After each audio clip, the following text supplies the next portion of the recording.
What's good, my guys and goddesses? You already know who it is, man. I ain't gonna lie. I've been trying to get this video out for a while now. So this one right here is gonna be a little special. The title of today's video is How to Change Your Life Via Your Habits and the Power of Awareness. Let's get into it. Now, before I start, I want to get into a little backstory, right? So, a couple weeks ago, it was one beautiful morning, I might say. It was a beautiful morning. I woke up, and when I woke up, I looked up. When I woke up, I had looked around my room, right? And I seen everything from, it was just, my room was unorganized is what I'm trying to say. And when it comes to working in a messy environment, it's literally impossible, you know?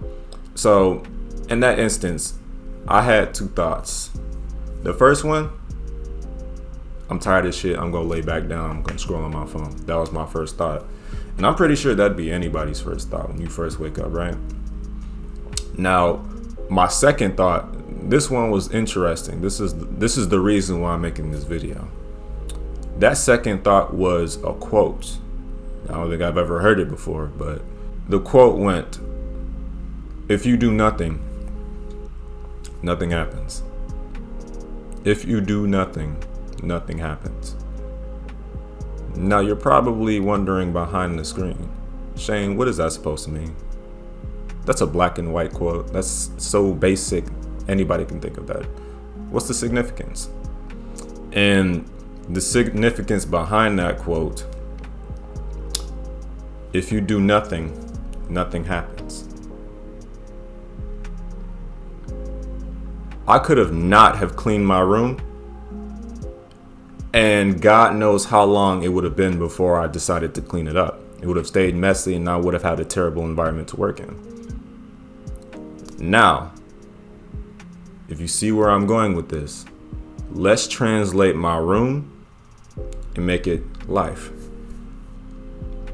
Life is not so desirable at the moment. There's a lot of things I wish I can change. Ooh, I want to go to the gym. I want to start eating right. I want to start eating healthier. I want to stop these addictive habits that I've been doing. But yet, nothing has happened. My life is still terrible. I don't like where I'm at in life. Now, this is where you start cleaning up your room. This is where you do something about it. Because a lot of people nowadays, we complain about how bad our lives are, but yet we've done nothing to change them. We expect some magical blessing from God to fall from the sky and we haven't done no work. That doesn't make any sense.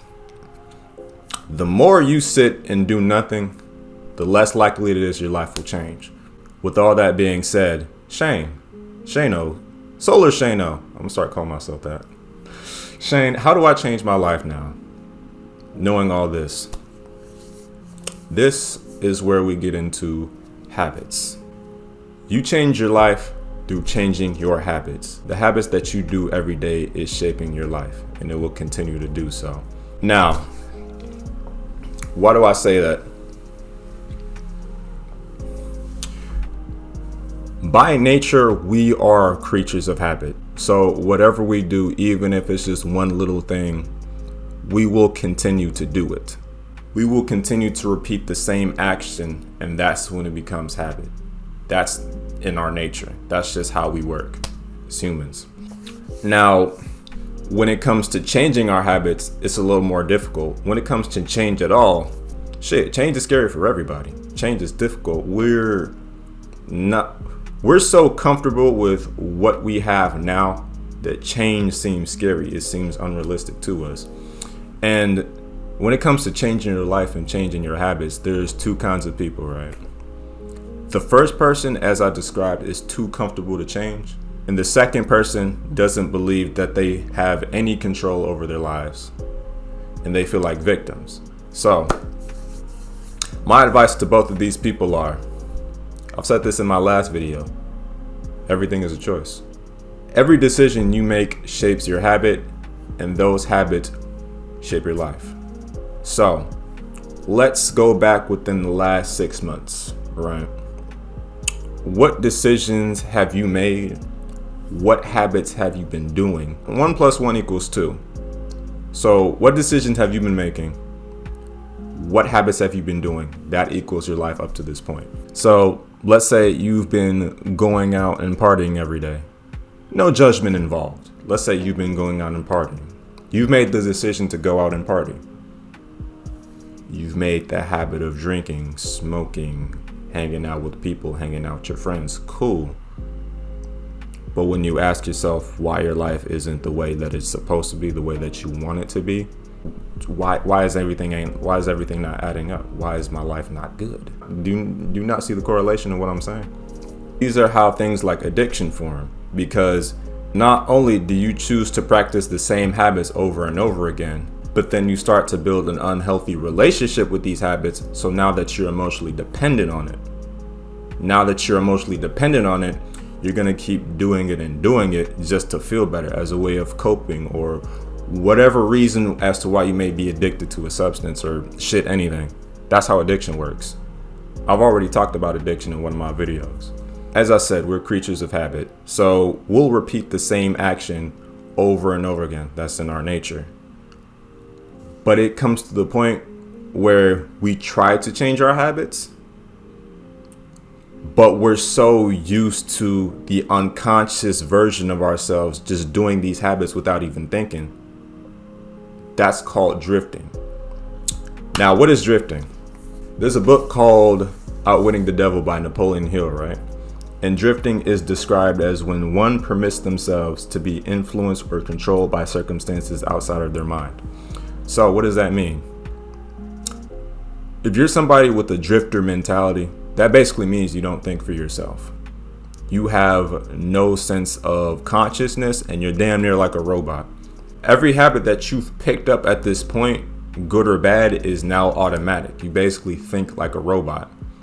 What makes you a robot, an NPC if you will, is not being able and not having the conscious choice to change, knowing damn well that these habits aren't doing you any good.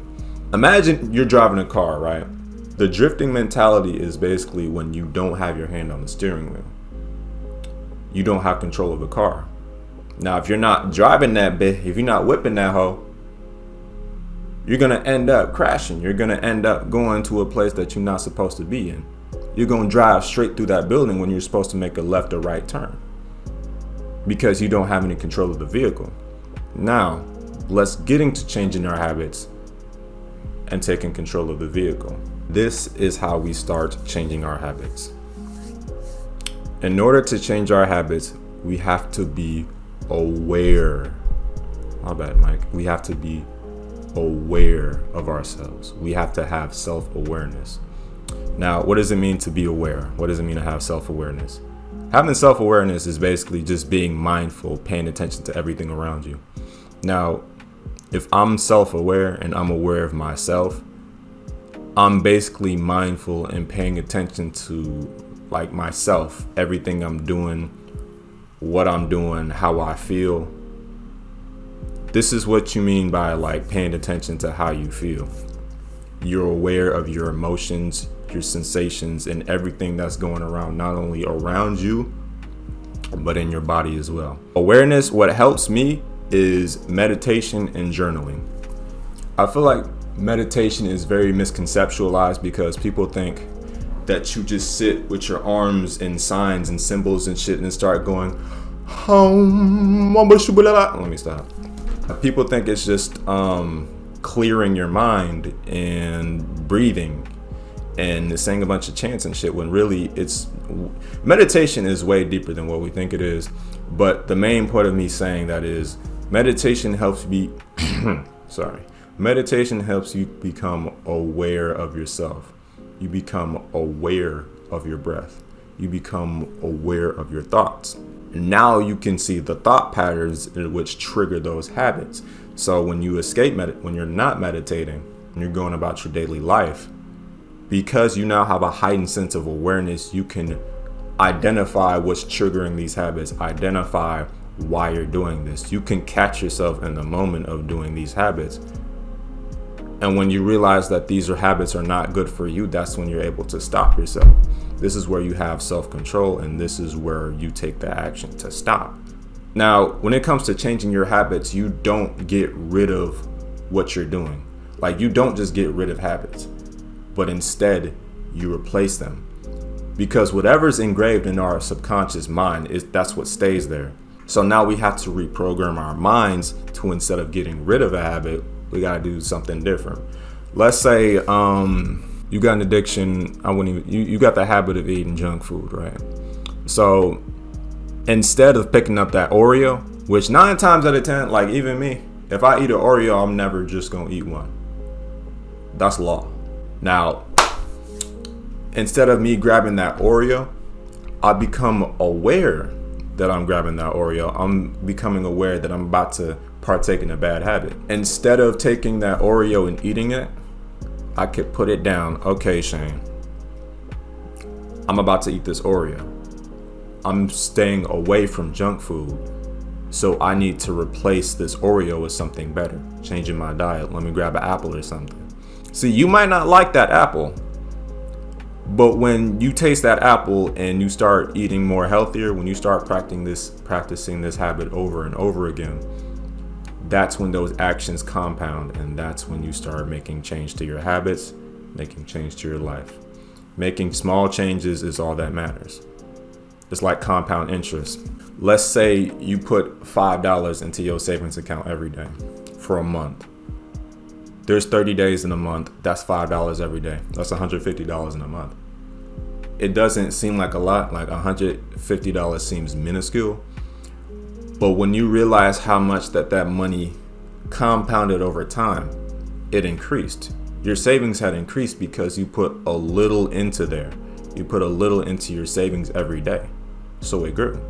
That's the same with yourself and taking time to change your habits. Small progress every day is better than having one big percentage of progress in one day and then you stop because you're not consistently growing. Having that big day of progress, that's cool, but then you stop doing it over time. And it's almost as if it didn't even matter. So you start taking small steps because you're bound to fuck up. Like, we can talk about doing better with our lives, self-improvement, spiritual, all that jazz. We can talk about that, but at the end of the day, we're human. We're going to make mistakes. We're going to fuck up sometimes, and that's okay. But as long as you're getting 1% better every day, that's all that matters. That's really all that matters at the end of the day. I can't really say that I've had an addiction other than, fapping, choking my chicken. So something I had to do in order to stop that habit is I had to start doing other things. Like that energy that you build up when you hold in your seed, you have to put that into other things. So I started working out. I started working on videos. I started going to I started my own business, nigga. Like, I literally started my own clothing brand because I stopped putting that energy towards lust and started putting it towards myself. See, I stopped choking my chicken to get to the chicken. You feel me? Let me say it again. I stopped choking my chicken so I could get to the chicken. With that all being said, now you started every day you start getting 1% better. You start making some type of change every day. It's not like some super duper change, but you're getting 1% better, and that's all that matters. You have to stay consistent. Now, we can talk about consistency and discipline all live long day, but I feel like those staying consistent and being disciplined all boils down to, like, how much do you want it? How much do you really want to make change to your life? Like, how bad is it? How bad can it get to where you have to say, all right, I'm gonna sit down, I'm gonna lock the fuck in, and I'm gonna change things up. Have to. So no matter whether you're going through something or not, wanting to change is all up to you. It's a decision. It's a choice to get up every day and make progress. It's a choice every day to make choices, and it's a choice to change your habits. So whether you do that or not is ultimately what's going to change your life. So closing this video out, just ask yourself, what is your goal? What do you want out of your life? And what are you going to do in order to make that change and reach that goal? That's pretty much it. Now, this video is rather condensed. Like, there's a lot more that I could say about this, but there's a book I recently read that kind of helped me put this video together. It's called Atomic Habits by James Clear, I think. Yeah, so I'm not sponsored. This video isn't sponsored, but I'd heavily recommend that book when it comes to changing your habits and changing your life. So with all that being said, change your decisions. Those change your habits, and those change your life. That's as simple as I can put it. But shit, I hope y'all enjoyed this video. I hope you learned something. I hope y'all was able to take something away from this, right? I hope y'all enjoyed this video. Make sure you like, share, and subscribe. Join the Discord, man. Join the Discord. Link in the description, y'all. This is Shano signing off. Peace.